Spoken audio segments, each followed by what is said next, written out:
Dalam segmen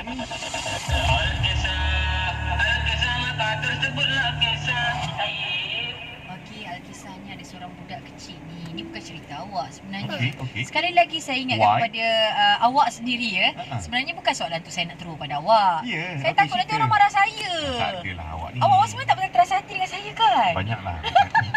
Okey awak, kita dengarkan dulu awak sikit awak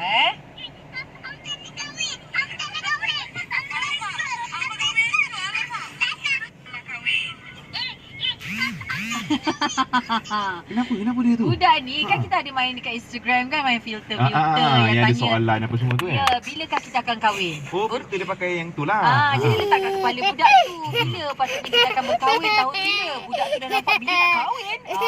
Dia takut dia kata, "Ayah, aku tak nak kahwin. Tak nak kahwin." Lepas keluar jawapannya bila? Tak ada. Kata keluar dia tulis esok. Besoklah dia kahwin katanya. Tapi yang penting budak tu kira macam takut lah. Takkanlah nak paksa budak dia kahwin. Yelah, dia takut lah Mungkin dia budak kecil kan. Jangan budak kecil. Orang takut tanya soalan macam tu. Ada viral yang satu budak kecil tu yang dia minta bapak dia nak kahwin. Alamak. Yang ni lawan dia pula. Yang perempuan tu kan, budak kecil perempuan, ingat tak?